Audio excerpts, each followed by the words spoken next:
The Riverside boys get a bookend brace, 1 goal in each half from Angel Aboitis to record a 2-0 win over South on Saturday night in a Division I sectional final over at Menor. I think it was almost a blessing in disguise that this match was moved to a neutral site. While you would like to have that home pitch advantage, of course, in Painesville Township, at the same time, it's a grass pitch in October in Cleveland, so it's probably a more desirable option to be able to play on turf. And by playing on turf, it allows Riverside to show their full capability and full arsenal there, being able to move the ball around on a turf field, and that was definitely on display here in this match. There's a lot of things I liked about the attack for the Beavers, but I think this match, it really started with the strong play there in the defensive third. They have a really solid group there in the back with center back Colin Shambaugh, center back Jarek Buckholz, Joe Suba, an outside back who can also get into the flow of attack as well with overlaps. It's a good group there in the defensive third, and they were able to set the tone by shutting things down there for South. The Rebels can play with a bit of pace there through midfield, but I thought that the ball winning and the closing down in the defensive third was really strong throughout this match. South only had 1 shot on target around the hour mark, and they had their moments here and there, but the combination play wasn't particularly good, and I think Riverside had a lot to do with that.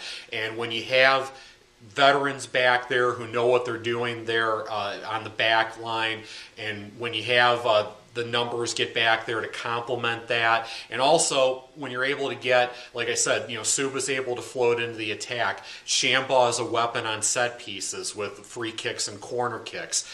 When you're able to combine that all together, it's a really impressive sight, and it's a major reason for sure why Riverside has been on such good form all year at 11-2-4. And as far as that attack goes, everything looked pretty good.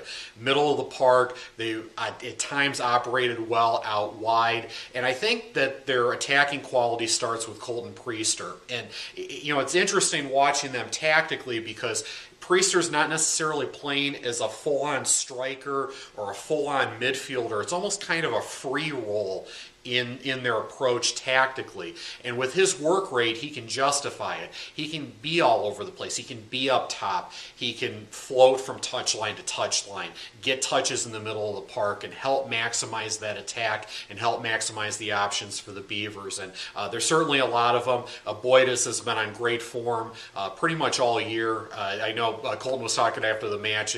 He had a little bit of a dip there in the middle of the year, but then he's started to pick it up here toward the end of the year. Obviously got a couple of goals here, a couple of nice finishes in traffic in the middle of the box. But Riverside looked good all the way around. And with the Rebels, a tough situation here. They lost to the Beavers 3-0 in the regular season. It's a side that has some pace in the attack, good promising underclassmen nucleus there led by Gage Davis.